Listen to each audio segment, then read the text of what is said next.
The biggest mistake I see leaders make is keeping underperformers too long. Keeping people who are, underperforming from a productivity standpoint and or toxic to the company's culture, keeping them for 6, 9, 12, 18 months, sometimes years. That's by far the biggest mistake I see organizations make that hold them back. And the second biggest mistake I see leaders make is not taking care of the folks in their organization that are performing at an A level. They're A players. They keep their C players. They don't take care of their A players. They think, oh, Julie's an A player. I don't have to worry about her. I can go focus on my problem. Well, as you'll hear later in this episode, that's the worst thing you can do for your A players. So, because of those two biggest mistakes, keeping underperformers too long, not taking care of your A players, I've created something I call the quarterly talent assessment that I use with all of my clients. And let me start by talking about the objectives of that assessment. Then I'll get into what it is and how you can use it. And I'll start by talking about what it's not. The objective of the quarterly talent assessment is not so that every quarter you can do the equivalent of an annual performance review with your people and sit down with them and say, oh, congrats, you're an A player, you're a B player, you may want to get your resume ready. That's not what it's about. It's not about a replacement for an annual or a semi annual performance review. What it is about is as a team, as a leadership team, or as you cascade down as an operations team, as a sales team, as a finance team, but it's as a team taking a look at your direct reports, that next level down. So if you're the CEO, it's looking at your leadership team, but it's as a team assessing the talent within your organization. How are we doing? Is our talent helping us achieve our vision in an accelerated way, adding value, or is our talent holding us back? So it's to assess talent. It's to discuss that talent. It's to challenge each other. What do you mean Joe's an A player? I just saw him chewing out the sales team and being totally disrespectful. It's only in challenging each other on talent that you get kind of a truth serum. And you don't have hard graders and easy graders. It's in that challenge that you all come to some level playing field in how you're assessing talent. So it's about assessing talent, discussing talent, challenging people on their assessments. And maybe more than anything else, it's about holding each other accountable for the level of coaching that may be required of your talent, the level of development, the level of re-recruiting, and sometimes the hard decision to cut the cord and send someone off to become an A player somewhere else. So that's what it's all about. It's not about semi-annual or annual performance reviews. It's about you as a team discussing, challenging, debating, holding each other accountable for improving your talent. And the whole idea around it is to increase your talent density. Your talent density is, the more A players you have, the less C players you have, the more talent density you have. And a little later in the episode, I'll share a specific formula for that. But the whole idea of the quarterly talent assessment is to increase talent density and through that, improve productivity, improve your culture, improve the value you're adding inside and outside the organization, accelerate your profitable growth. That's what it's all about. So let's talk about how it works. So I'm going to explain the model. And if you're watching this on YouTube or on video on my website, you'll be able to see this. If you are not, that's okay. because in the show notes, I'll have a document called the Quarterly Talent Assessment that'll take you through this model and all the instructions for the model. But hopefully, if you're listening, as I know most of you are, I'll be able to help you visualize this. So, in this talent assessment model, there are two axes. One axis, picture this axis going kind of along the bottom of the chart. One axis is productivity. Productivity on a scale of 0 to 10. That means, are they meeting, exceeding the goals you have set for them? The more clarity you have around the measures of success for someone's role in the organization, the better chance you're going to have at accurately measuring their productivity. So imagine on the bottom, and if you're watching this on video, you don't have to imagine, you should now see it on the screen. But imagine at the bottom, you've got productivity from left to right, from 0 to 10. And then the vertical axis is core values on a scale of 0 to 10. How is someone living, breathing, modeling your core values within your organization? And again, that's on a scale of 0 to 10. If you have a documented and communicated set of core values, great, then you get it. And by the way, I define core values is they are a small number of non-negotiable behaviors within your organization.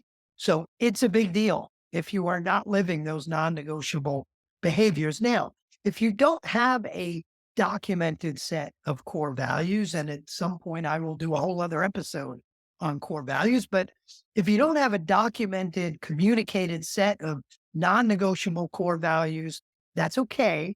Think of this vertical axis as culture.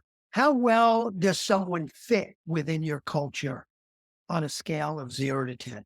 So if you're picturing this bottom to top core values 0 to 10, left to right, productivity 0 to 10, then you start to see that as you go up and to the right, when you have a high core value score and a high productivity score, that's how you become an A player, when I would call an A player. An A player is not just a salesperson that's doubling their sales goals. They've got to be living the culture, living those core values at a high level as well.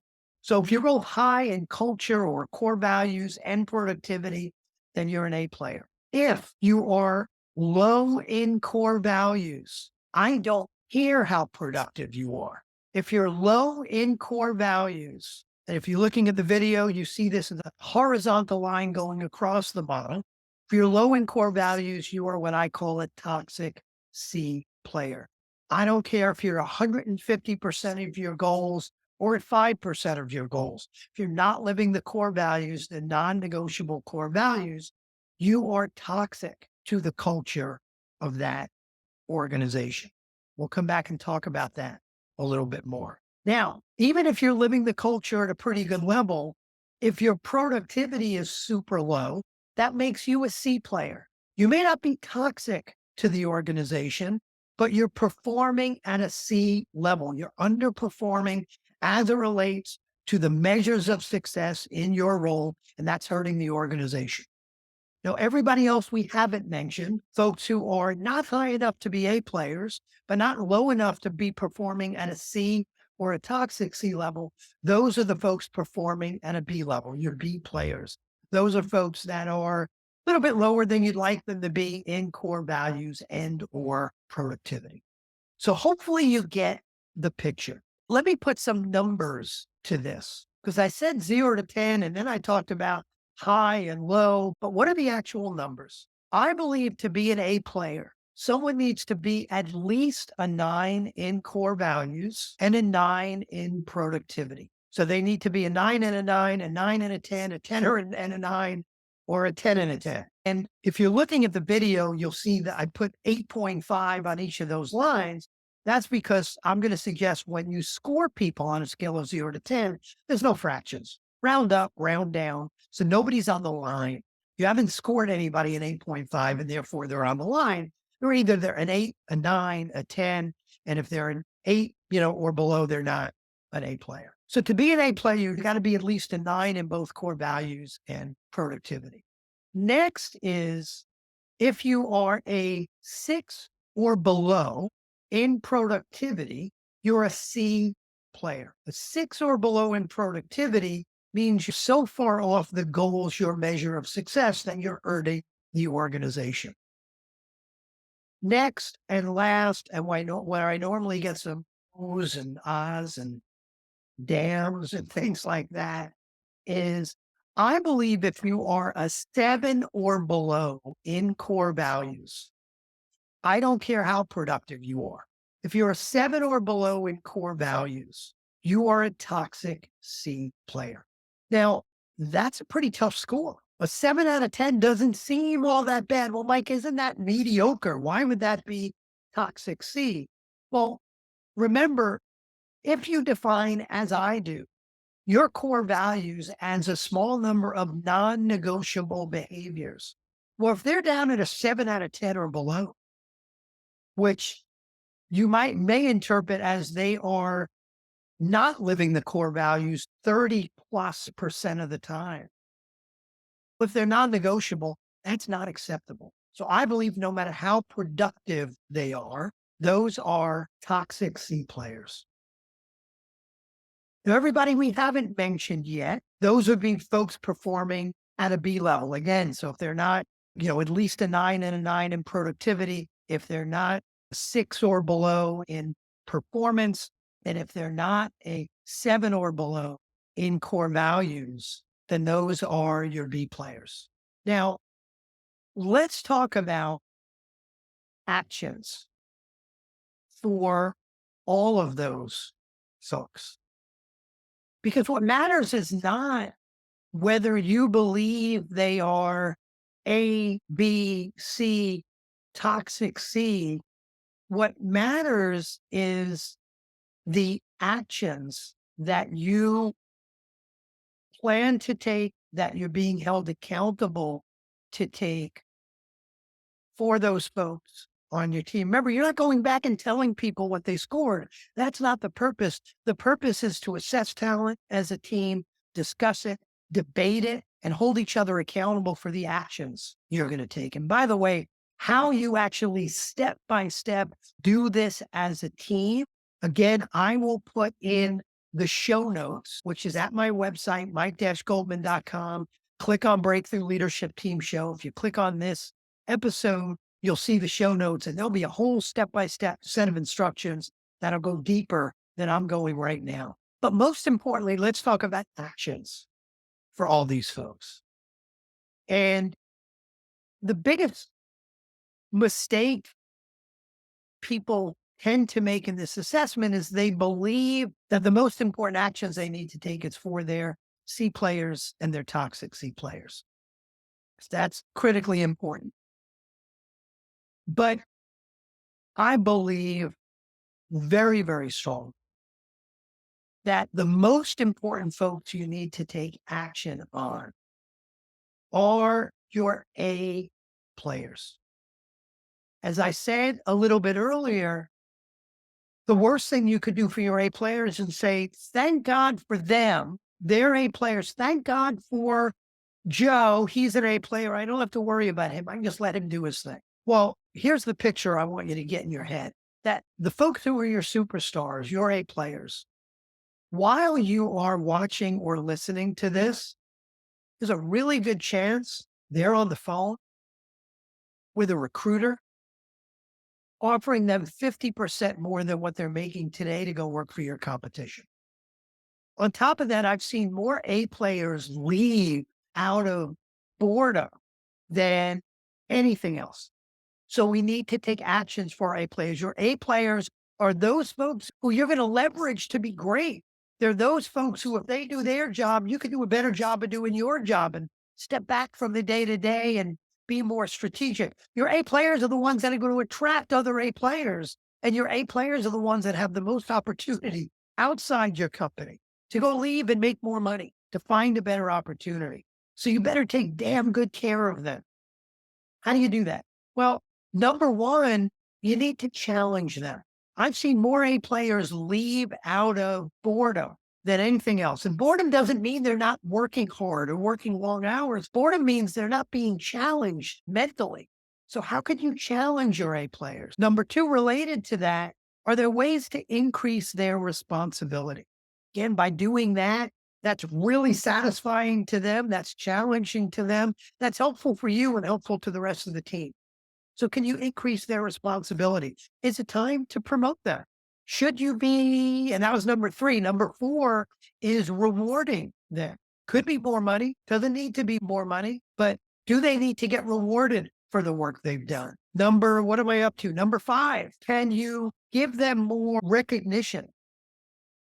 Recognition could be giving them a pat on the back, writing them a thank you note. It could be in a town hall, pointing out the great work they've done.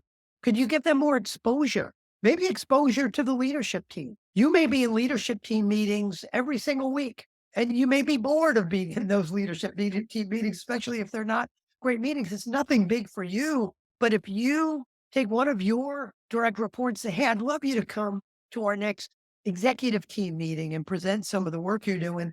They love that. They're excited about that. They're going to tell their mom, their dad, their brother, their sister, their spouse, their kids. That's exciting for them. So I think it was five, give them more, or maybe six, give them more exposure. I'm going to stop numbering them. I don't remember what number I'm up to. Next is career planning. When's the last time you sat down with your A player and talked to them about where they want to go in their career and how you can help them get there? And then last is re-recruit them. Don't wait for an exit interview to find out why they left. Have a stay interview now. Find out what it's going to take for them to leave and make sure you're giving them whatever they need to make sure they stay. So there's a lot of work you should be doing for your A players, and for folks you believe are performing at an A level, you ought to be taking specific action over the next 30, 60, 90 days to challenge, promote, reward, increase responsibility, re-recruit, all those things. Now, let's talk about what may be the next important folks to focus on, which are your C and your toxic C players. And then last, we'll get to the B players. For your C players, those folks who are underperforming from a productivity standpoint, even if they're doing a decent job living your core values, there are three things you should be doing to take action on your C players. Number one, pretty obviously, you need to coach them on productivity. Is there a way to get them up from being a C player to a B player or even an A player? Number two, if they're living the core values at a good level, but they're underperforming from a productivity standpoint, maybe they're in the wrong role. So maybe you need to change their role to a role that may better leverage their strengths. Maybe they're in sales, but they can't close a deal. They don't have that killer instinct to close a deal, but man, they're great at building relationships. Maybe they'd be much better in a service role or a business development role. And lastly, for a C player, if coaching on productivity hasn't worked, if there's no other role for them, it may be time to cut the cord and send them off to go work somewhere else. And I'll talk more about cutting the cord after we talk about the toxic C players, which is where we're going to go next. For your toxic C players, you got two choices. You're coaching or you're cutting the cord. Now, why didn't I say maybe it's a role change here like I did with C players? Remember, toxic C players are C players because they're not living your core values, which, by the way, does not make them bad people. If they're not living your core values, that makes them a bad fit for your company and your culture. Doesn't make them bad people, just makes them a bad fit. The other interesting thing about folks not living the core values, as opposed to folks who are not as productive as you'd like them to be, is if you've got someone who's doing a great job living your core values, great attitude, they want to be there, great cultural fit, but they're not as productive as you'd like them to be. I typically find, and I'm going to guess you typically find that those folks can be coachable. Are they always coachable to improve productivity or to change their role? Of course not. I wish they were, but they're not. Some folks are just don't have the capability to do what you need them to do. But folks that are living the core values are more often coachable at some level to improve their productivity. But here's the tougher message and the bad news.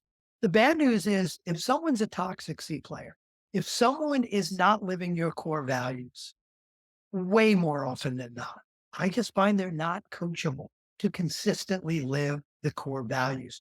Coaching them to live your core values is like coaching them to become someone they're not. If you have a core value around teamwork and collaboration, and you have someone whose style and their life is just about sitting in a corner all by themselves, coming up with the next cure for cancer. Of course, that doesn't make them a bad person. But if they're all about working individually to get stuff done and they can care less about collaborating, cure cancer or not, they may be a bad fit for your team. And the chances of getting them to be more collaborative are probably pretty low. That's not who they are, and that's probably not who they want to be.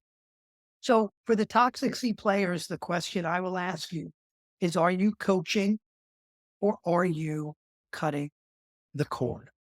Now, of course, it's okay to say the answer is coaching. These are human beings. You hired them. You have some responsibility to take care of them. But here's where I want to hold you accountable. And here's where I will coach you to hold your team members accountable. Is if you've got someone who is not living the core values working for you and you believe they're coachable, wonderful. Maybe they're going through a difficult time, coach them. But this is called the quarterly talent assessment, which means you're going to do this again 90 days from now. And I'm going to suggest in that room where you do this, that your team holds you accountable to this. Go coach them. We'll help you however we can. But 90 days from now, we're going to come back here and do this again. And if they're still a toxic C player and you still believe that they need more coaching, you might be the C player. I know that's tough, but you can't afford a C player or especially a toxic C player to be hurting the team for 6 months, 9 months, 12 months, 2 years, and you've all seen it. I see it. I work with new clients and they say, this person is a toxic C. And I say, well, are you coaching or cutting the cord? And they say, well, I've got to coach it because we haven't really talked to them about it yet. I haven't coached them on it yet. Oh, I get it. Well, how long has this been going on? About a year and a half. Are you kidding me? Are you kidding me that a year and a half you haven't coached someone who's been toxic to the organization or someone who's been underperforming from a productivity standpoint for a year and a half? It happens all the time. It's unacceptable. You get what you accept. You get what you tolerate. You need to hold yourself, you need to hold others on your team accountable for coaching as best they can. But 90 days later, you got to make a decision. And by the way, I don't believe that's harsh. Cutting the cord on someone isn't harsh. I understand it's not easy. But I believe that everyone has the ability to be an A player somewhere. By you keeping someone on your team who is never going to be an A player, you're not only hurting your team, you're hurting them. I also believe that the reason why you're not coaching them, the reason why you're not having the difficult conversation is not because you're too busy. It's not because you're worried about being understaffed if you need to cut the cord. I know that's part of it. It's not even because you're worried about them. It's because you're scared of having the difficult conversation. Get over it. As a leader, you need to be comfortable having the difficult conversations and coaching your heart out and cutting the cord when you need to. You need to make this whole process of the quarterly talent assessment a discipline every quarter. And as your talent improves, you don't say, now we can stop doing it, because the reason your talent's improving is because you're having these discussions. In your quarterly planning meeting, set aside 60 minutes to do this talent assessment for the next level down. If you're the CEO, I hope you're working with a coach. And if you're working with a coach, have that coach do this talent assessment with you so you can talk through your leadership team so they can get evaluated as well. Because remember, when you're with the leadership team, you're really only evaluating one level down. And then you should cascade it down through the organization so everybody is evaluated in that way. From doing that, you're going to be able to calculate, come up with a number, a benchmark that I call talent density. Talent density is your percent A players minus the percent of the combination of your C and toxic C players. So two extremes. If you're 100% A players, your talent density is 100%. If you've got no A players, no B players, and all of your folks are either C or toxic C players, you're at negative 100% talent density. So that talent density goes from negative 100 to positive 100. And what you want to do is create a benchmark, and you want to see that number rise every quarter. Now, in time, you may raise the bar on productivity and get stricter around core values, and you may see that talent density actually decrease, but not because your talent's gotten any worse, just because you're raising the bar on the organization. And that's wonderful. That's not a problem. But use talent density as a benchmark to hold yourself and the team accountable for improving your talent every single quarter. I promise you, if you focus on improving your talent every single quarter, it's not only going to help you become more productive as an organization, it's not only going to improve your culture, the value you're adding, your profitable growth, it's going to make your life a whole lot better. You're going to be able to more effectively delegate those things that you shouldn't be doing. You're going to be able to spend more time working on the business and in the business. You're surrounding yourself with the right people. You're going to get up every day and be excited to start work. So when are you going to add that discipline of the quarterly talent assessment? Again, for instructions, go to the show notes. You'll get a detailed set of instructions on how to do this with your team, but do it. I promise you it's going to make your life a whole lot better.